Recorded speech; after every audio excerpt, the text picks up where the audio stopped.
Welcome to the Best Business Podcast, the podcast for established marketers, entrepreneurs, and CEOs. The ones who want to join me in my mission to create 200 new multi-millionaires who solve world problems with entrepreneurship.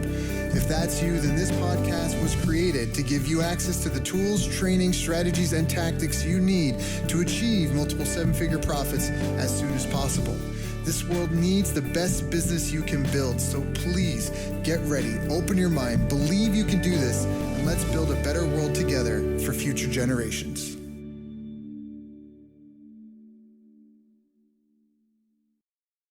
Hello, everyone. Thank you for joining us. My name is Daryl Urbanski, your host as always. And today we're joined by a very special guest, a good friend of mine, Daniel Taylor. He is the owner and founder of liveoffbeats.com as well as luxuryloops.com, where he helps producers make a living off their music and then they sell them beats and other tools to help them make it. So again, he's a longtime friend of mine. This is a guy we've been going back and forth for years. It's an honor and a pleasure to have him on the show. Daniel, thank you for joining us today. How you doing, my friend? I'm doing great. Thanks for having me as well, man. I really enjoy your podcast and the big heavy hitters you have on there. So I'm just honored to even be interviewed. Yeah, don't be so humble, man. Don't be so humble. I know he might seem humble, but this guy is crushing it in his business. So, yeah. So first of all, so I know a bit about you. Like I said, I just introduced you, right? You sell beats, or you sell loops and beats and tools to help people make music, and then you teach producers how to make a living off their music. You've got a pretty nice automated business. You're big into automation like I am. You've been doing really well for yourself for a long time, but you didn't start off doing this. So how did you even get into entrepreneurship? Well, actually, I got fired from my job at the warehouse when I was 19. Okay. I didn't go to college, so I wasn't going to get any type of corporate job. And so I just had a decision to make. Like, I was doing music. I was a music producer. I loved music. I had no income coming in because I was fired. And I went actually and became a salesman, door-to-door salesman, because I always enjoyed selling. So I sold Kirby vacuum cleaners door-to-door. And a guy sent me an ebook. This was, I was 19, so this had to be maybe back in 2006, maybe 2006. It was an ebook called The Rich Jerk. And in this ebook, he taught you how to use Google AdWords and basically become an affiliate and sell stuff online and make money. Now, of course, he sold the dream that, I'd be in my drawers making millions of dollars and whatnot. So I just actually applied what he said in the book and I actually made some money. Not a whole lot of money, but, I made $90 one day. And, I had never made money outside of having to work, whether it was go sell somebody or go get paid by the hour. So I was amazed that I actually made some money over the internet and the money was in my bank account. So that kind of opened the door for me, like, okay, well, what is all this? People are spending money. Like I said, this is 2006. So today it's so prevalent. Everybody, you buy things on the internet. There's all these different types of, payment processors and all this stuff. But back then it was fairly new, right? Google AdWords was just coming out. People were still really skeptical. And not a lot of people had their business online yet and were actually making money independently. So that's kind of like what opened the door. And I just kept researching, how to actually make money and how to build a business. And that led me to write my first ebook called Producer's Guide to Riches, where I just taught producers how to sell their music online using the same marketing tactics that I was learning on the marketing end. So it was just basically merging the two things that I love to do already. And that ebook turned into an empire, where we launched over 45 products, audio, video products, live streams, branched off to other companies like TraumaDrums.com, which made a bunch of money, LuxuryLoops.com, and just a lot of other things in music production niche now. Was that 8-9 years later? That's awesome. So then how did you, along the way, when did you start getting into automation? When did that become a prevalent thing? Because a lot of what you do is automated. I know that. I know you like to have the products done before you sell them. Some people, we've even had some guests are like, don't make the product, just sell it first and then make it. I know you're in the other school of thought. You want to make the product first. You don't have to worry about it. Set it up, have it automated as much as possible and go. So when did you get your first taste of automation freedom? Okay, so automation came when it was a guy by the name of Jermaine Griggs that we both know. He had a course called Nitty Gritty Marketing that came out around maybe 2007, 2008. And, before I would say I was hustling on the internet. That means that I was doing these different things, making some money, but just, maybe put an ebook here, maybe put an ad here. So I was hustling, but no real cohesive business, that made money day in and day out, month in and month out. So once I went through his membership, I opened my eyes to autoresponders and setting it up to where people get emails and promotions, 10 days, 30 days down the road, even after they sign up, and building that relationship. So that was the biggest thing I learned going through nitty-gritty marketing, was that, for one, you can set up your promotions in advance to where, hey, somebody signs up today, they're getting promoted 30 days down the road. So it's almost set it and forget it. And two, building a relationship with these people, so that way they buy from me over and over and over again. And like, I have clients that been with me since 2007 that purchase even to this day, and that's 8 years ago. So I got clients that have been with us 8 years and still purchase every single thing that comes out. I love that. So first of all, let's just recap, because some of the people, they'd be like, a lot of my audience might already know, but an autoresponder, you're not talking about like when I email you and you're on vacation, I get an email back right away saying, hey, I'm out of the office. You mean like these software tools like Infusionsoft and MailChimp and Aweber and Constant Contact and all these other ones that they've got, NetAtlantic, where you can schedule like a series of emails, 10 emails, 30 emails on any sort of delay timer you want, right? Exactly. Yes. Sorry. Yes. Those software. I think I was using One Shopping Cart at first. That's the one that I was using back then. Back then. Got it. Yeah. Sorry, I kind of fed you that question. That was like a leading question. But some people I know for me it was a huge aha, and then I went crazy and I started automating everything in my business. I had like I had like a new customer welcome automation, like autoresponder. I had autoresponder for any and every purpose I could think of in my business. So that's huge. That's so huge. So, all right. So you launched online, you made some money. What really kind of helped you break through? Like, you talked about how you learned some marketing strategies and tactics. You made a little bit of money, but not like any kind of money you could really live off of, or, nothing big. Like you said, making money day in, day out. So what made the difference? What did you figure out that made it for you? What was the defining thing? Okay, I would say I'll give you the principle and then the action. So the principle that I learned was building a relationship with people. Before I was a Kirby door-to-door salesman, so that was just knock them out, bust them over the head. You sell right now, or you're done. So I came from that school, right? I was a door-to-door salesman. So learning that, hey, even if I don't make the sale right now, what's important is a long-term relationship with this person, where if I continue to add value to them, that in the future, like I said, I got guys who, this is no lie, that buy things today and say, hey, man, I've been on your list for 2 years. I'm just now buying something. But it's because you continue to follow up with me. So that was the biggest turning point, is when I learned that it was about building a relationship instead of the first-time sale. And I learned that from Jermaine. Now, in action, I believe that I'm one of the pioneers in video marketing, because what I did was I switched everything very early. This was in the beginning of YouTube. I switched everything and started doing video. So instead of where everybody was still writing articles, they were doing, different things, I was just started hammering people with video. So I put out, 30, 40 videos in a matter of 2 weeks, right? So now I put up on my YouTube channel 200 videos. And I was sending out video emails and emailing them and saying, hey, check out this video content, as opposed to just putting all the content in the email or sending them to just a blog post. Everything was to a video, which I learned was making them feel more connected with me and like they knew me, right? Because now they're seeing me and hearing me talk. And so that was, to me, the biggest action step that I did that changed the dynamic of my business, because now we have people who are really connected with me and with the personality instead of just, the information. Got it. Sorry, I'm a writer downer. I was writing that down. I love that. Well, you're right, because, there's so much in communication. The words we use is just a small fraction of it, right? There's the tone of our voice. There's the body language. So I totally get that. So how do you leverage that? Well, actually, before I even say that, I love what you mentioned about the follow-up, because I actually had an experience like that where I was at a mentor's event, and he was talking about the value of your list and following up with your list and nurturing the list. And he even did that. He had everyone raise their hand. Who's been on my list, 1 month? Who's been on my list? Everyone in the audience, put your hands up. All right, bring your, if you've been in my list for only 1 month, put your hands down. 6 months, 12 months, 18 months. He got up to 8 years. And there's a guy in the audience that had been on his list for 8 years. And he asked to stand up, said, what else have you bought from me? He said, I haven't bought a thing. This is the first thing I've ever bought from you. It was a $1,500 ticket for a 3-day event. And that was at 8 years after he opted in. 8 years.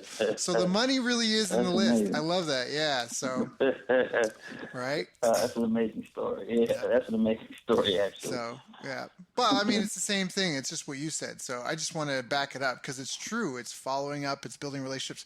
People buy when they're ready to buy, not when you're ready to sell, right? So that's the whole concept behind that. Exactly. Yeah. So exactly. stay in front of them, be the expert on that topic, and then when they need something, they'll come to you. So. Okay, and I want to say, I forgot, and it's for your listeners, I think this will help. One of the things, too, that changed every business, and I follow this model, is the amount of free content I started putting out. So that in itself is a game changer. People don't realize it. Like, I wasn't doing one-to-one where, okay, I want to follow up with this email, so I'm going to make this one video. So what I did was, and you see it with Luxury Loose, when we had traumadrums.com, different companies, we just put a market with content videos. Right? 5 to 8 minutes. We have a formula and everything, and I'll give that to you guys if you want it. But 5 to 8 minute videos, and we just flood the market with videos and helping them for free, just free content. And that in turn, what I found out was that's how you build a bond that's going to last almost a lifetime. And when I say that is because what I found out what people do is they'll go to your YouTube channel, right? Mm-hmm. And they'll go and watch a video. Then what the next thing they do is they go and begin to watch another video. And after the third video, if they really like you and really like what you're saying, they'll go through your playlist and just watch every single video. And then when you have somebody who does that, you have a super bond with that person. And again, they'll just start buying anything you say because it's like a special connection there. And again, it doesn't work if you only have 4 or 5 videos, because you imagine a person that sits there and watches your videos and watches 50 of your videos. I mean, they're fully indoctrinated and they feel like they know you and they feel like you're their friend at this point. So, I mean, that's one of the turning points that I discovered when a lot of marketers haven't really grasped that yet is once they watch one video, they're going to watch a second one, a third one. Then after if they connect with you, they're going to go through your whole list and watch everything that you have. And the more you have, the more they're going to feel connected to you. And then, like I said, that deep bond, they're going to buy whatever you say, whatever you put out, they're going to buy just because, even if they don't need it. Yeah, sometimes because they just want to be involved. I mean, that's not everyone, but there are people, like you say, they're just going to buy because they're interested in what you got. They want more of your content. So yeah, it's not everybody, but you'll find your best customers. Like we have customers that this happens, and this still happens to this day very often, where they'll buy out if we repackage something, and even though we say this is the same product, they'll just buy it because they say, oh, my bad, I already had that product, but I didn't even look at the sales video. We didn't look at as soon as you said buy, I just bought it. I didn't even look at what it was. And that happens often than people think. Just because they trust us that much. Trust us so much that if I say buy, they just know to go out and get it. You know? Well, yeah, Oprah's got that effect. They call that, right, the Oprah effect. If she puts something on her show and says everyone needs to get this, people go and get it. So that's awesome. That's so awesome. So that was a huge breakthrough. Understanding autoresponders, that you could automate things. You could write emails in the future. You could plan a promotion over a series of days. And then you also, the other breakthrough is building a relationship with people. One, staying in touch with them forever, essentially, but using video to really bond with your people and just producing a ton of free content. Now, aren't you afraid about giving away all the goods? I mean, if you give away all that free content, what are you going to sell people? Okay, so this is what I've discovered too. So this is what you have to remember. One, I got it from Evan Pagan when he said moving the free line. He said that when people see that you have such good free information, instead of them saying, "Hey, I don't need to buy this," they're going to say, "Wow, you gave this away for free. Then imagine what I'm going to get when I pay for it." And that's just an automatic economic response because we equate value with money. So if I give you something for free. If I charge you $10 for something, you're going to say, wow, you're going to give me 10 times the value than I already got for free, just for the simple fact you're charging them. So that's the first point I want to make, people who are afraid of that. Secondly, we have a formula for the videos, and this is the secret, and this is something that people want to write down. We never really give out the how as much as we give out the what in the video. You understand? So when you have your product, you position your free content so that way they have to buy the product. And here's an example of what I'm talking about. So let's say you have a course on traffic, right? Let's put it in the internet marketing space. Let's say you have a course on getting traffic. Well, we never would do free content on how to get the traffic, right, on what we got in the course. But we would start to say, hey, if your business not making money, that's what they want to make more money, or you want to make more money, here's what you need to do. You need to use Facebook ads, right? But we wouldn't tell them specifically that this is how you do the Facebook ads. We would tell them what they need to do. And then we say, hey, now if you want to find out how to do it, Now come get the course. Does that make sense? Yeah, it makes perfect sense. Tell them what, sell them how. Exactly. I like that. Tell them what, sell them how. Yep. Nicely done. Okay. And I'll give you our special formula for videos. This works. We've done this on multiple channels. Most people who do videos, I find the mistake they make is they do nothing but education. So I have the 3 E's for all of our videos. So every one of our videos includes these 3 E's. It works in any niche, doesn't matter what you're doing. Most people focus on education. That's 1 E you need to have in your video. But the 3 E's are called enlightenment, education, and entertaining. So whenever because I have other people who do videos for our channel as well, we always do these 3 E's, and we put every video to the test. Enlightenment, educate is what most people do when they do videos for their content. That means that I'm going to tell you what to do. I'm going to educate you on something. Or if you went to school, right, they did nothing but educate you. Right. Now, what happens when you watch an educational video? You fall asleep probably after about 3 minutes, right? Right. So you have to have an element of entertainment, something that's, it doesn't mean you have to be a clown, but it has to be an entertaining video, whether you tell a story along with it, whether it's your voice inflections. Like for me, I do a crazy character where I scream, and I'm almost like a drill sergeant in my videos, right? That's because it has to have an entertainment element to it. Otherwise, people won't watch it. They won't watch more videos. More people watch entertainment videos than they do educational videos, right? There's a reason why Britney Spears' video on YouTube would be 10 million views, right? Right. And then you have to enlighten them. Now, when you enlighten them, this is a secret to where getting people hooked to where they're your followers. Because enlightenment means that you get them to feel like it's possible for them to do whatever it is you're saying to do. So that means that if let's go back to the traffic example. They're trying to increase their business by getting more traffic.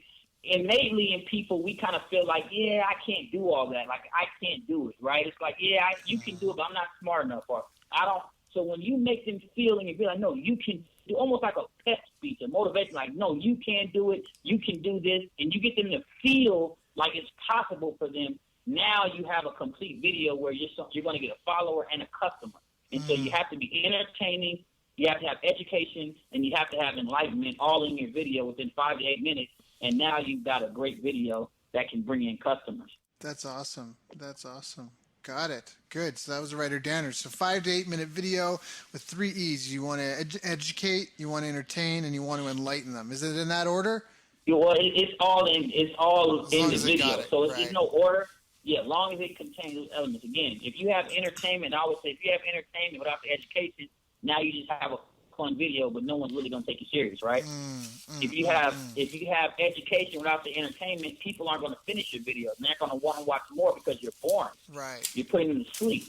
Right. So it's when you marry, if you have entertainment and education without the enlightenment, what happens is people, they hear you, but they won't take any action because they don't really feel like they can accomplish what you're saying. Right. So they're not going to move on it. Right. You get what I mean? So you put those three together, that's where the power comes in. Got it. Yeah. Okay, that's good. I got a couple I want to add for any of the listeners, only because one of our guests we've had before, he mentioned this. This is another podcast with Daryl Eves. He did 2 things. First, I just did one. So one he mentions is you can want to reference other videos because that's almost like your score on YouTube is how many of your videos people watch. I mean, YouTube just wants people to sit on their channel all day, every day. So if they watch one of your videos, skip on and go watch someone else's, it's not as valuable as if they watch one of your videos and watch another. So you should reference your own videos if you can, or previous videos in your own content, just like that one I just did now with the interview I did with Daryl Eves. But it's relevant because the guy is one of only 12 YouTube certified YouTube certified YouTube marketing consultants in the world. So there's that tip. And the other tip, he didn't have the 3-point system, but the other thing was the first 5 seconds matter a lot. They matter so much. Most people, if they abandon your video, it's in the first 5 to 10 seconds of the video, which is even where there's that ad, there's that skip thing that shows up, because if they can't get you in 5 seconds, you're gone. So a lot of people start their videos with like a branding thing in the beginning, and he says that hurts a lot of people. You can still do that, but you need to do that like 15 seconds in, 10 seconds in, because you got to get them hooked somehow in your video. So if people are writing this down, I would include that into Dan's system, because those are 2 things straight from the horse's mouth, basically straight from YouTube HQ. So that's huge. No, that's actually great stuff. That's great stuff. And just to piggyback on that, one of the things we do as well is I make sure every person, when they do videos for us, understand that they have to have a hook. The first thing you see when you open the video isn't a brand. It's the hook. Here's why you got to watch this video. You understand what I'm saying? So that comes down to understanding, I think, copywriting. If you understand copywriting, it's the same formula for no matter what you're doing. So you always got to hook them first. So we care about the moment that video comes on, I'm saying something that's going to open the loop and hook them. And so they got to watch this video to find out what the answer is to this hook or how to do whatever, the secret to this thing. And then we can go into other stuff. Right. Yeah. And NLP, I think they call that an open loop, right? You open a question in their mind, but you don't answer it. And that's what gets them to hang out and be there for a while. Exactly. Got it. So what were some other stages you've come along in your business? Because it's been a fun ride, man. I know you've had ups and downs and, you've had some really big days. I know you just had your best month ever as well. So it looks like it's just been a steady kind of, not necessarily a straight line, but you've been steadily growing year over year over year. So what are some other milestones that you figured out or came through? So, well, one, like just, so understanding wasn't a gravy train. One of the businesses that we built, you heard me talk about Trauma Drums for 4 years. Me and my partner had a, dispute, and we ended up shutting the company totally down. So that was a company that already we had been building it. It just really got momentum. We were making, we got to about 15, 20,000 for that month. So it was ready to take us off. We had a membership, and that was on our membership site. So we just had all this content, all this stuff into it, and then it just went away, disappeared. So that was one of the things, I had to recover from that. You know what I mean? That was a hard hit because we had spent so many years and so much content, so much stuff, getting it to where it became it started to become a staple, a household name. We had over 1 million YouTube views. We had, tens of thousands of subscribers on YouTube. We had a list of about 20,000 producers. We had probably around 1,000 or so customers, maybe 1,200 to 1,300 customers. So it was really starting to grow. We had a product list of about 20 to 30 products. So, that was one of the things that, I had to overcome. And in 2013, we ended up shutting it down, or 2014. And so, that was one of the things that was almost, it could have been devastating, but instead of folding, I just started another company, and that's when we started luxuryloops.com, followed the same model, and it worked again. So I've duplicated this model that I'm telling you guys 3 times. This is the 3rd time that I've duplicated that model, and it works every single time. So I'd say that was one of the... What's the model? Start with content. Video content, and we build a nice automated follow-up system. Now, let me qualify and say that now we've gotten very, very complicated in our follow-up system, right? So it's not as simple anymore as they sign up in 30 days, every other day they get an email. Now we're tracking everything. If they watch a video, 75%, we follow up with them differently. If they click this, we follow them differently. We're taking surveys. So, it's a lot more complicated now than it was then. So, it's not as simple as it was back in 2007. We do really, really complicated stuff on the back end. And that's one I say the turning point as well, is starting to use data as opposed to just following up with everybody the same way. And however you are in your business, whatever type of business you're in, I'm positive that if you start to collect more data and start to follow up with people differently based upon their personal actions and their behavior, then in the way they interact with your stuff and your site, you'll start to get higher conversion. So that was a big deal too. Right. Yeah, because everyone on this call, you probably have a cell phone, but if you're one of those few people that don't, you still have a phone book somewhere of all your friends and family that, and their phone numbers. And if you go through that list, if you wanted to invite someone to a movie, you can go through the list right away. You can pick out 5-10 people that would be good to invite, and 5-10 people that there's no point in inviting them because they wouldn't bother coming. And really, at the end of the day, that's all you're talking about. You're just talking about going, well, I'm not going to invite grandma to go partying Saturday night because that's just that's just silly, right? It's a waste of a text if you had to pay per text. And that's it sounds like what you're doing, like collect data on them, message the people most likely to respond or most likely to be interested, right? Yeah, correct. Yeah. So, and of course you're doing complicated stuff now, but I mean, anyone that's listening, if you're just starting out, my advice would be to just keep it simple in the beginning. Keep it simple. Yeah, exactly. Get it done.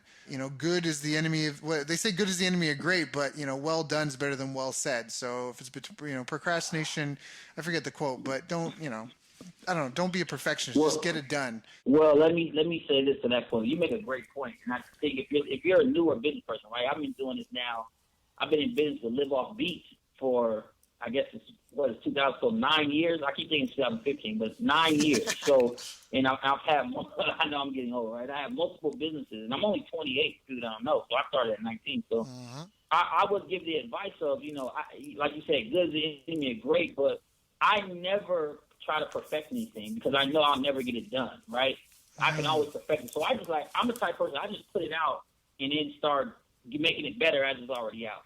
You know what I mean? Like, that's just what I find that works in terms of a business person that just, look, you want to be successful, you want to start making the money now, but just put it out the way it is. You know, make it as best as you can, but then just put it out. Put your marketing, put your ads out. I find that people have advertising anxiety. That's when, you know, people will pay a copywriter thousands of dollars, and they'll make a great piece, and they'll never put it out. They'll keep trying to ask for advice and do it. And because people are afraid of advertising, because it's putting your business out there, and people have an anxiety about advertising, believe it or not. And so if you're one of those people, which I'm even one of those people, when it comes to launching something off, I still get like this anxiety, right? And I just have to push through it and put it out there to the public and put it out there to my audience and put it out there. So if you're facing that, man, just put it out, you know, and then, like I said, work on it and make it better later. All right, so I mean, you made a great case for video marketing, and especially for using it to help bond with your list.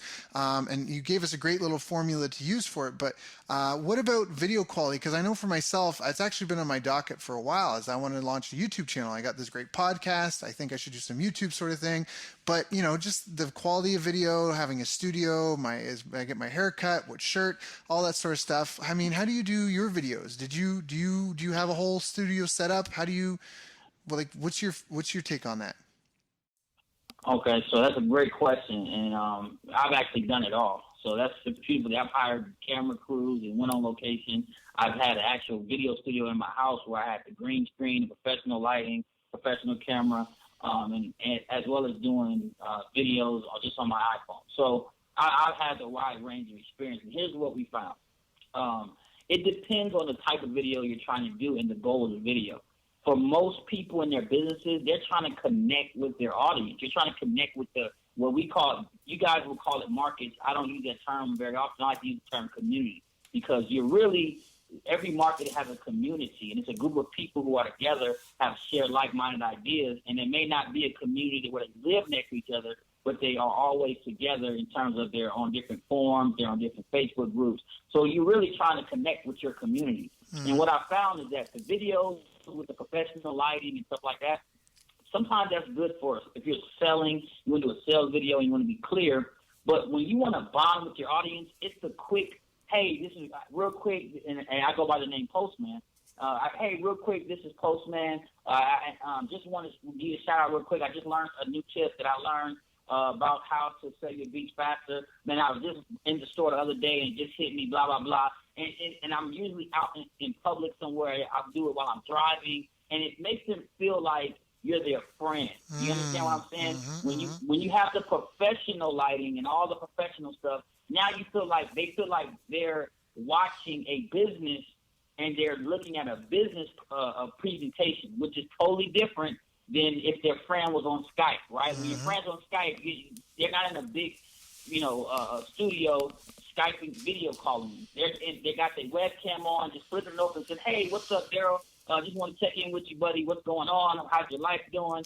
So I like that type of feel, and I found that been very, very effective when we're trying to build relationships with the community. So now I do webcam. I'll just pull my webcam on my laptop, pull it out, and say, hey, what's going on? And again, it makes them feel like I'm just a friend. I don't want to be a big business. You understand what I'm saying? I want to be just a friend. Now, like I said, there's a time and a place for the quality video and all that stuff. I'm not saying that you don't never do that, but for relationship building, I love the quick, and also it's easier, man. I mean, I remember back in the day, Daryl, it would take days. We filmed 3 videos. I mean, the files were huge. You have to render. You have to upload. All of that. Now, I mean, literally, it's a 20-minute thing, right? I just hit the record button on my laptop or on my iPhone. I upload it right there, and now I have a new video that gets thousands of hits in the next 2 days, and they're commenting and engaging, and it's very simple and not time and labor intensive on my part. So I'm for just a quick, Frank Kern called them ghetto videos. Like that's what I like. Quick, make them, just feel like you're right next to me. I'm talking right to you, and we're friends. Right. Now, you say you don't do that for sales videos, though, or you do it with sales videos? It doesn't, how much does it really matter? For sales videos, I would. Well, mostly for sales videos, we do PowerPoint presentations. Rarely do we do, talking head. But I would do professional. Sometimes I still do the a video talking head, and we just sold this presentation. It's actually selling really well. And I just opened the laptop, hit record, and it seemed like it was just a regular video teaching them how to do something, and then we sold them on that video, and it's been working well. So we've done that as well. But mostly for sales videos, I like PowerPoint presentations, not necessarily talking head, because you can really get your points across. Right. With the PowerPoint. Got it. But the talking head worked for you. Yeah. But just flipping your laptop open, your webcam, that worked for you? Yeah, that worked, yes. And it's selling really well. But we have a bond already with the marketplace. So I don't know if I would tell other people to try that, and that's their first meeting. The people are just now meeting you, and you're trying to sell them a product, and you just have your webcam. Right. But, once you build that rapport, you can do whatever you want. You know what I mean? Pretty much. But I would say relationship building videos you're going to be doing your content with, you want them to feel like they know you. So don't just stand in front of a whiteboard. I go out in public. I go out. I'll go to the mall. I'll go drive. I'll be getting something to eat. And say, hey, I just want to say something real quick, give you a quick tip. Like, that's what people, if you look at what celebrities are doing, that's what they're doing now. That are really, really getting high up on the social media mark are the ones that are doing that. Look at Instagram. Instagram is about just quick little videos. No one's doing huge presentation, $1 million video studios on Instagram, but yet people are following these celebrities, and they have millions of followers just for them to see a quick little, ghetto video on their iPhone. So that's just where we're at today. Right. I mean, you bring up a great point, and I really do appreciate that. In fact, I remember someone was saying that we did another interview with the guy, Kim Barrett, and he was talking about Facebook ads, but he also is one of the first that's really dived into Instagram ads. And he was saying that one thing that they noticed really quickly was that the nice polished images, like professional images that maybe you'd use with a Facebook ad, just don't work on Instagram. He's like, it's almost like they have to be ugly. You need like normal looking people. You can't have like a model on there with perfect teeth and all that. He's like, they just don't work. And he was saying that was about, at least at the time of the interview, that was it for Instagram. So it kind of makes sense what you're saying, because people, all things being considered equal, people want to do business with their friends. All things not so equal, people still want to do business with their friends. And so if they feel they know you, like, and trust you, it's like you got a sports team, right? You got a favorite player, all that stuff. They don't know you, but you know them, and you've been following their stuff, and you know their whole life story, right? It's kind of the same thing. So that makes perfect sense. Now, do you worry about anything else as far as like with YouTube? Because I know you get a ton of organic YouTube traffic. Is it important to like put your keyword in the headline, or like is there any sort of optimization stuff people have to like be aware of? Well, yeah. Well, I got a few secrets, and I'm going to give out this secret because most of you guys know my niche. So the way that I get tons of organic traffic, this is a top secret. So if you have an email list, a lot of your listeners may have email lists. If they do, they can do this trick. So the first thing is you got to have a great headline. Your headline has to be great. And you want your tags to be things that obviously they're going to be looking for, right? Mm-hmm. But you want your headline to be very catchy. That's going to be the main thing. Now, the way I get hello organic traffic is if your video has, let's say, 20, 30 views on it, what's going to happen is on the suggested videos, they're only going to show your video with other videos that have 0 to 20 views, right? So that's the way the suggested videos work. So let's say you have 1,000 views, then your video is going to show up on other channels that have on other videos that are getting 1,000, 2,000 views. So one of the secrets that I do to launch it off is I'll email blast my list and say, hey, watch this video. And so now it automatically gets a few thousand views. Now it's going to be showing my video in other suggested views. Right. And so now that starts to get your views up like crazy. Right. Plus, it's being more popular faster than the other videos, right? It's getting views so quickly. They think it's trending. They want to show it. Right. Exactly. Got it. So that's one of the things you can do. So use all your influence, your Twitter, your Facebook, your email list to that one video.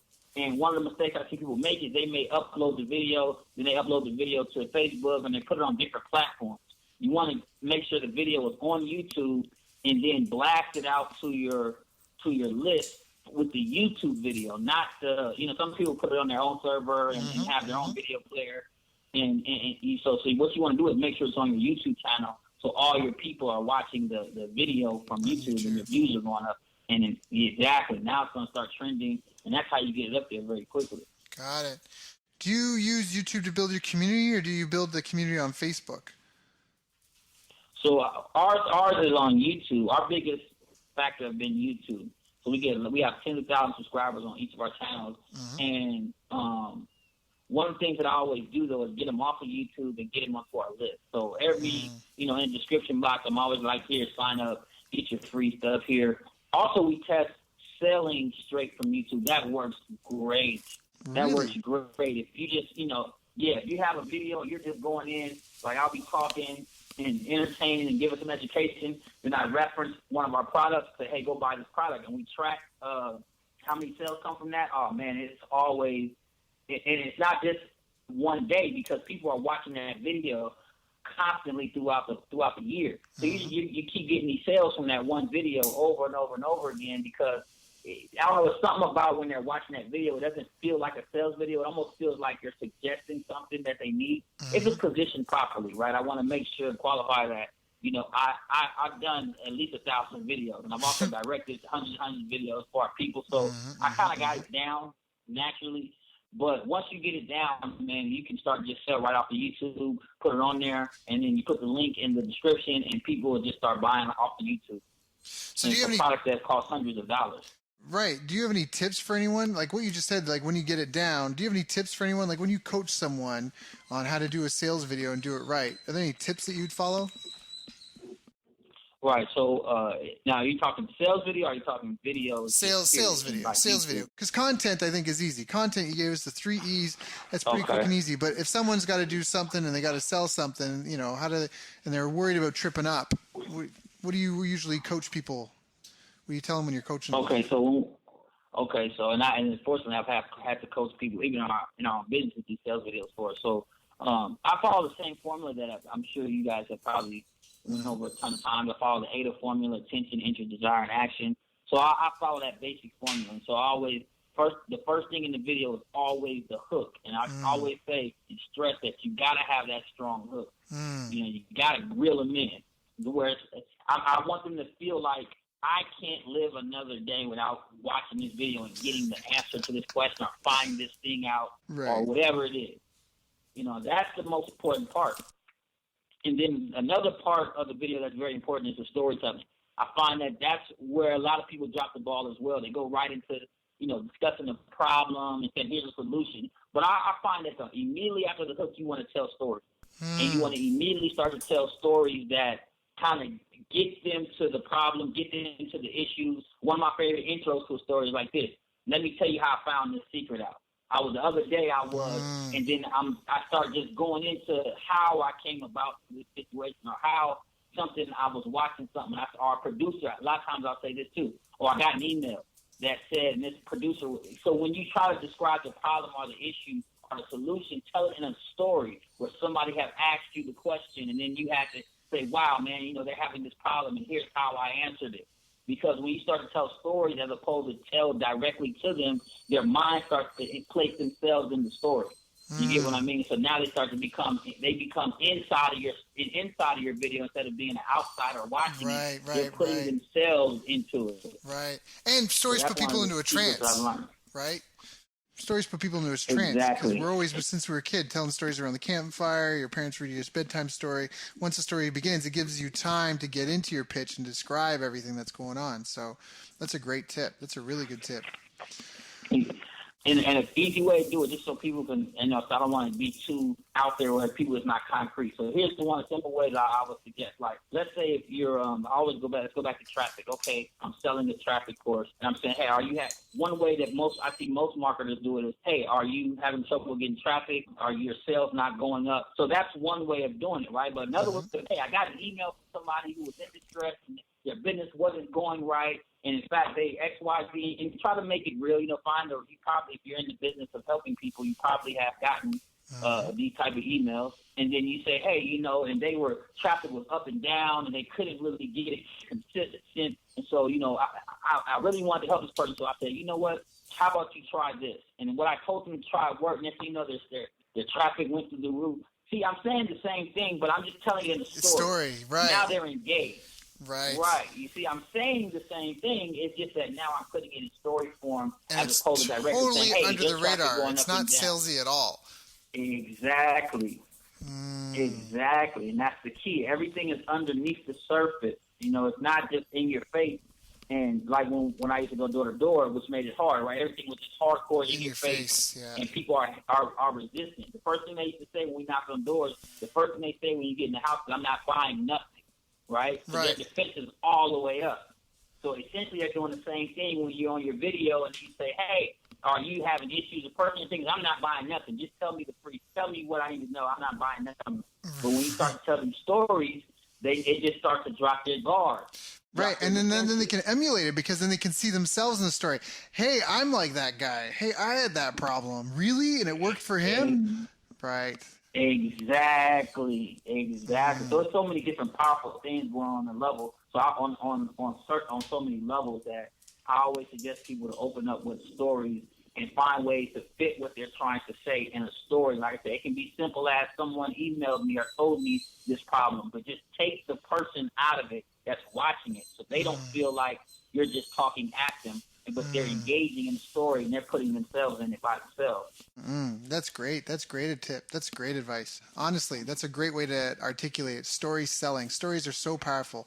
Get them with the hook and then tell them a story where it's just, it's a scenario that they can relate to that describes the problem. And like you said, the AIDA, right? Get their attention, then get their interest, tell them a story that they can relate to, mention the solution, how the solution came about, why the solution was effective and better than the other options that they had, and then just make the offer. Yeah. And then again, it's just you're making a suggestion to a friend. That's a great, great outline. Now, do you see any mistakes other people are making? Like, are there regular, consistent mistakes you see other people making when you're talking to your friends or other people we know in their businesses? Things that you feel like it could be easily fixed or easily resolved, but they just don't? Yeah, there are a few mistakes that I find people make. One of the mistakes is they really don't know their trigger points for their community. So a lot of times when people have businesses, they kind of harp on the solution or they harp on the problem, but they really don't know the trigger points of why this person really wants to solve this problem. So one of the things that I found out when I went to the production market was I could say that, yeah, our stuff is so much better. Everybody in the marketplace was selling on, we have hot loops. We have hot sounds for producers. We have good sounds for you. Whereas I came and said, if you use our products, you'll gain the respect of your friends and family as a producer. You see, so I knew that as producers, they mostly feel like they don't get respect in society, right? If someone came to you and said, hey, I'm a music producer as a career, you're all like, yeah, that's cool. What's your real job, right? So they get this all the time from their friends and family. So I position our products as, hey, if you get our products, now you'll show your friends and family, you'll prove them wrong when they told you to get a real job, you'll be successful. You get what I mean? Right. Knowing exactly what the real triggers are, not just the solution to the problem, right? And so I find that's one of the biggest mistakes. They don't go deep enough into why people really would buy what they're selling. Yeah, they don't understand the market enough. They haven't spent enough time talking to the people and just surveying. I mean, you mentioned that earlier. We've got a couple of great calls with Ryan Levesque that we did where he's got a survey funnel formula. And if you just even do half of what he talks about, that would get you a ton of info. Survey 500 people in a nutshell. Survey 500 people. Make sure you ask the right questions, and that should give you a ton of data. And look at the long answers, because the long answers show you what the passion, or shows you where the passion is, and then tells you what the triggers are. So that's huge. That's a great one. That's a really good one. Do you feel like you've had any habits that have really helped you on your path to being successful, like over the years? One of the habits I feel like is being consistent with the marketplace in terms of putting stuff out, whether it be content, whether it be, so that's just a habit of, okay, I need to keep putting out new content. We go in and put out new videos, new products. And so that's one habit. The second habit is really not being lazy was a great habit for me. And I know it sounds weird to people, but because I always wanted to figure out how I could make money without having to physically work. That's always been my goal. So once I realized that I was really lazy and I liked being lazy, I didn't care what people said, that I wanted to create systems that would sell for me.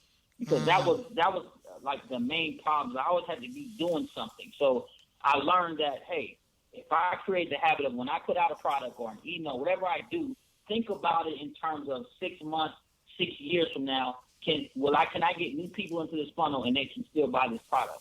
So that's one of the things I always keep in mind. Every time I do something, how can I make it to where I can make money off this without doing any more work for the next 6 years? Most people don't think like that. And so we got products from 2008 that's still in the funnel that still sells to this day. You see what I mean? Whereas some people, like the guru model, a lot of times they have to keep getting new people, keep doing things. I could do literally nothing. I have so many products in the funnel, so many funnels that I can really do nothing, and money's still going to come in. You understand what I'm saying? So that was one of the things that I feel like I was very consistent with not wanting to work, although it took so much work to get it up. Right? You want to be able to make money in your sleep. That's what they sold me on. But in order to get there, you have to do so much more work than everybody. But at the end of the day, now I live that life, right? I can get up and not do nothing for 3 days. I'm still coming in. Right. You understand? And very minimal amount of people work. So systems work for me, not necessarily people. And I got one customer service assistant. I got some employees that I use when I need them. But ultimately, things run themselves. And I think that's the biggest thing that I want business owners to think about. Don't think about just getting money this month or today. Think about how you're going to get money 6 years from now. And that's how I build everything. Yeah, that's really well said. I love that. Definitely. So you've got this funnel built up, and you've got webinars, and you've got video sales letters, and you've got other stuff going on that, you know, that'll sell them down the road, 30 days, 60 days, like you said, like 6 years. When you try to add new people to your list, are you trying to monetize them within a certain time frame? Are you just trying to break even within a certain time frame? What's the real plan there? Okay, so I try to monetize it immediately. So my goal is always, if I spend $1, I want to make $2. Right. You know, that's my goal. The same day? So some people, just immediately. So once they sign up, we try to sell them. Some people call it a tripwire. Some people just call it a low-ticket offer. So we immediately try to show them an offer. Right. If that doesn't work, which, you know, 95% of the time the offer is not going to work, now it's all about relationship building. And there's 3 keys that I have in my follow-up. The first thing that I follow up with is, welcome to the community, and that's my key thing. I never talk about this is a business. I always say welcome to the community, and I introduce myself, say hey, and then I link them to the other platforms. Say hey, you can find us on YouTube here. So now be a part of the community. Here's your free product if it was a product. So I always start the indoctrination with you're a part of something now. That's very powerful. Joe Sugarman talked about that, and I think it was in Trigger. We talked about people really want to be a part of something. So that's the first thing. The second thing I do is now I give them the social proof by saying, hey, check out what such and such said. All these people said. You know what I mean? And I phrase it that not as testimonials and look what people are saying. And that's kind of that puts people's defenses up. So I just say, hey, meet some of the people in the community. But I'm linking them to basically testimonials, basically, right? And so that's what my indoctrination process is. It's about saying, hey, welcome to the community. Just like any other, if you go to church or any type of religion, that's how they get so many people. They don't come in and say, hey, buy this stuff. They say, hey, come on in. You know, come be a part of the community. Come during, you know, night service. Come on Wednesday where we have our fellowship. You know what I mean? So that's really what people are looking for, right? Then once you got you in there, then they just keep charging. You know, I mean, you'll buy everything that's in there. So that's what my funnel consists of. Then once we have them indoctrinated, I split them up into 2 groups. The first group is the people who've been active and clicking through things, and the second group is people who have not. You know, who just basically there. They got the free stuff. So I always split that, and I find that it's generally one of our in luxury loops is 28% of the people, which is very high for me. 28% of the people are active in the indoctrination. 62 or 72% of the people are not, right? They just got the free stuff and didn't really click. Now, then we focus heavily on those 28%. We start sending them offers very quickly, and you'll find that those people become customers. 80% of those people become customers, whereas the 80-20 rule, right? Only 20% of the people who aren't really active become customers, maybe even less than that. And so that's what our funnel consists of, is get them in the community and find out who's really active, who wants to be here, and who just wants the free stuff. And then from there, I have different funnels depending on what they do and how fast they click, and that's how fast we follow up and different stuff like that. Yeah. No, man, you've given us some great gems. So let's recap here for all the listeners. If you didn't have your pen and paper out, shame on you. You guys know I'm always saying keep a pen and paper in hand or something to take notes on. You definitely want to go back and listen to this interview again. I've got like 3, 4, 5 pages of notes. So, this is Daniel. How long have I known you, man? I've known you like a long time. I don't know. I remember at an Infusionsoft conference, and I remember the conference. We were both trying to get the game from Infusionsoft. How to really work it. Trying to crack that nut. We were working on it. We're gonna get this. One of these days we're gonna crack it. We're gonna be one of those guys up on stage making millions. That's right. Who'd ever think we'd actually get it? So the model, you talked about your model. First of all, you use video. Why video? Because you can build rapport with people. You talked about how you use just like you out in public, walking around. You use these videos because it's more like they're in your world. They know who you are, where you hang out, where you're at. Hey, just real quick, something popped up. I'm here at the mall. I saw XYZ. Hey, I'm shopping with my girl. Here's my girl. Like whatever that is, you're bringing them into your life. You're building that relationship. And your model, like you said, you've done this time and time again, and it's worked really, really well. You just distribute a ton of free content, and then you build a nice automated follow-up system. In that, you track their engagement, and then and you do a lot of advanced stuff, but you use things like surveys, you track time on page, their clicking behavior, all that stuff, and you have data-driven marketing. You gave us tips on how to make the video. I mean, talked about the 3 E's, make it 5 to 8 minutes, using stories, talking about telling them the what and then selling them the how. We talked about just getting it done and just putting it out there and not worrying about making it perfect either. Just getting it done, getting it out there, and even using it as part of the conversation. Even if you release something and it's not as good as you wish it had been, that's a good reason to communicate with your audience, at least know that you're doing it for a group of people. I actually really like that because I think that's something I see people trip up on a lot. Another thing you talked about is that a lot of people, they don't know the trigger points of why this person really wants to solve this problem, that you got to get to the deeper level and get to understand your people. Talked about when they do a selling video getting the hook right away, because we talked about that with the video as well, having a hook in the first 5-10 seconds. But then you said in the sales one, you like to use story selling, where then you get into a story of, hey, I have someone, this happened, this was their situation, this was the problem they were facing, this is why it was a problem, here's the solution we came up with, this is why we would use this solution, not the others, and now this is how you can get involved. So use a story to sell them. Talked about for you, one of your best habits is being consistent in your content and product promotion schedule. So I guess that means releasing a product. If you release a product every 6 months, you release that product at the 6 months, right? If you're releasing a video every week, you release that video every week. And then you talked about, you even gave away some of your top secret stuff about how, first of all, when you release a video, how it's got to have a great headline. You make your tags, whatever things your people are looking for, but then you want to get into suggested videos, so you bump up your video views by syndicating that YouTube video, whether you got a Facebook following or a Twitter following or an email list, you plug it in other places to get its numbers up, so YouTube will get you more organic traffic. And you even talked about you sell in your videos on YouTube too, so once you get that following going, you can release a few videos that actually sell there. So that was huge. And then what I loved is you talked about this autoresponder you create, how you do a few things. The first thing is you welcome them to the community. You talk about how they're part of something. And then you include some social proof. You said not just straight up, not to brag, nothing, but you try to seem like to integrate it, weave it. That's the word I wanted to use, weave. You try to weave it in there kind of tactfully, right? So people can see that there's other people out there and that people like and love and feel good about what you're doing.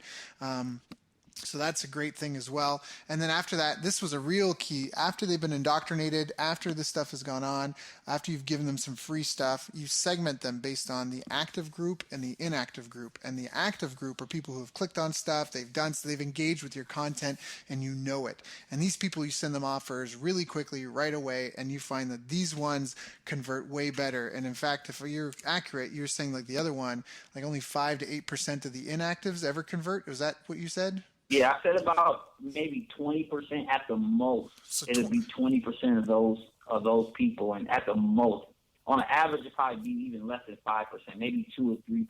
Right. So the inactives aren't converting at all, but the active people, those ones will convert at a higher rate and they'll convert faster. Right. Exactly. And again, that's, if you look at it in the span of 6 months, it'll be, like I said, 2 or 3% of the inactives, but man, you can get as much as 30 to 40% of the actives. You know what I mean? Right, the people right. who become customers because they've gone through. And it depends on again how you switch them up. But we put them through really rigorous. You have to make it to an active. You really have to have been engaged, and that's the key. You really have to have been engaged. And so like I said, most of the people, only about our highest have been 28% are active, and that means 72% of the people that come to this funnel get placed in inactive. So that's a pretty big separation. Oh, it is, but I mean that's crushing it. I mean, you're doing like it's working for you like gangbusters. So that's the thing. That's what people get. It's like with the direct mail. People are like, oh, that doesn't work. I'm like, well, direct mail, 1% is a big win. If you put out 100,000 pieces of direct mail in the mail and you get a 1% response, that's usually a big win. Even above that. So it sounds like, again, you've been doing it really well. And I love that you're segmenting people. That's just huge. Because, again, you're not going to invite grandma to go drinking with you unless grandma's your drinking buddy. So it just makes sense. Exactly. So, got it. Exactly. And so, like, it all factors in where your traffic's coming from. Like I said, the highest we've gotten was like 20%, but that was very, very, that was actually from YouTube organic. And so we separated those people. So those, and I was going to say, YouTube organic is the highest converting traffic you're going to get. I don't care what you do. YouTube organic kills every other traffic source. If they watch your YouTube video and they're a subscriber and they sign up, those are your buyers. And those are going to be your best buyers because they're the most indoctrinated people in your entire list. And I found that in 3 different businesses all across the world. I mean, their conversion rates are through the roof. Organic traffic, not paid, not the YouTube that you buy, right. but people who just naturally are already your followers. Daniel, you've given such great advice, man. You gave great tips. You literally have spelt out how to build a business like this, nuts to bolts, can of soup to nuts, up to even just making your sales video. Made it really simple, really easy, just to get out. Really, people just need to get out there and do it. Is there anything I should have asked you that I didn't ask you? That's a funny question. Should have asked me. I don't know. I mean, I'm trying to condense all these years into an hour, but I've been and let me tell people too. I know everybody has different businesses. I also had a successful T-shirt company as well, and we use these methods. So don't think like a lot of times I think people think, well, how does that fit in my business? But building a relationship with your clients fits in any business, right? Getting to know people to know and trust you fits in any business. It doesn't matter what business you're in. People do business with they know and trust. So you can apply video marketing your way in your business some kind of way, and I guarantee you to give you a certain return. And also, I'll say this, and this is my other listeners I think you'll get, is people really feel like they're boring or they're not. They get scared to get on the camera. That's just a big common thing that I found. I say just do it and do 100 videos. That's when I partner with people and they do videos for us, I make them do 100 videos. You just knock out 100 videos. Even if you don't put it out, you'll get so good at just being a natural in video. And that skill, man, you'll make so much money just from having the skill to be able to turn the camera on and say your idea clearly and sell and do things like that on video. That just doing 100 videos, that's like I find that's like the mark. Once you get past that 100, you become a natural, and it just comes out of you. Just like you with your podcast, right? Now you're like a natural. You've done so many hours of this stuff that you, off the top of your head, you can really flow. You know what I mean? Yep. Yeah. Well, it's anything. It's just a skill. I have my favorite quote. It's about mastery, and here, this is something that's kind of interesting. So first of all, I'm kind of combining issues, but you're right. Everyone knows the rule of 10,000 hours, or they may have heard it. There's a book, Malcolm Gladwell wrote a book called Blink.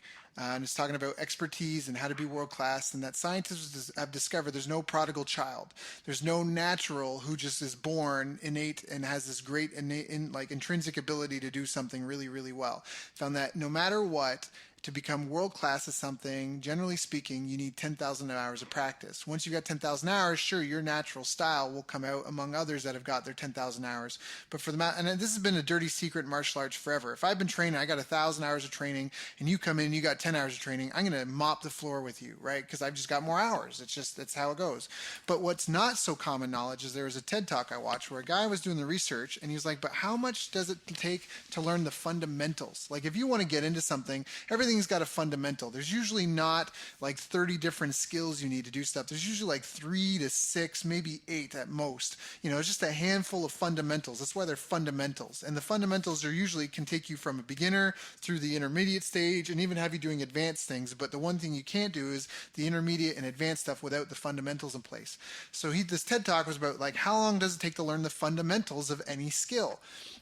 And the answer is 20 hours. It takes 20 hours to learn the fundamentals of any skill. If you wanted to take up ballet, you wanted to become a gymnast, do you want to take up jazz, it'll take you 20 hours of focused practice on a specific skill to master it at a basic level. And then, of course, there's the ROI of returns. So once you start getting higher up, you have to put in more hours to get any progress, right? But that's where you get the biggest learning curve as a beginner. So I love what you said, because you're like, by the time you've done 100 videos, you've probably put in 10 plus hours into just thinking about it and planning it and doing that. And, that's why you say at that point, they're natural. So I love that. That's a great, great, great tip.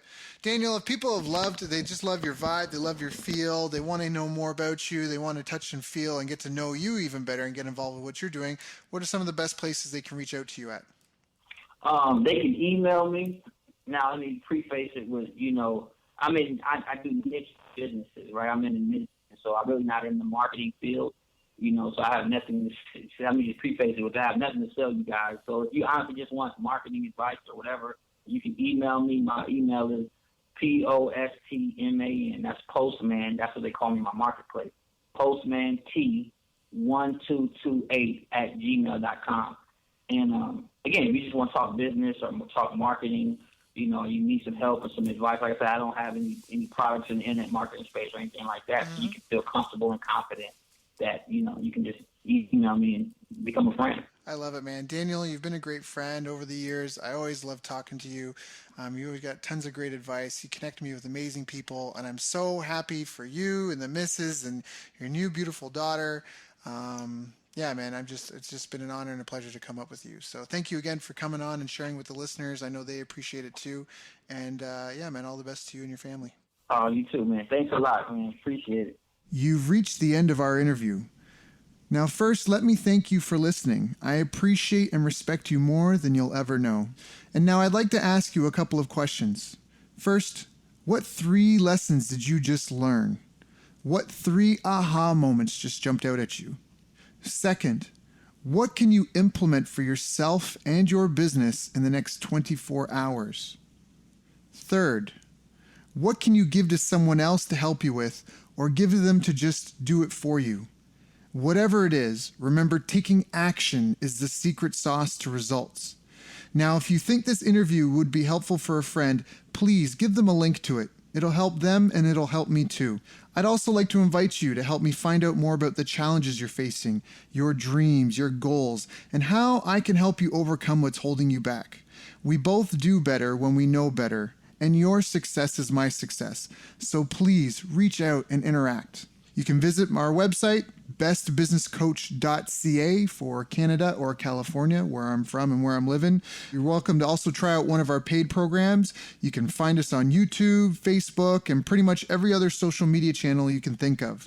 You should also subscribe to the podcast, and if you're enjoying them, please leave us a nice review. It really helps. That's all for now. Once again, thank you. Take care of yourself, and remember, the world needs the best business you can build. And I believe in you.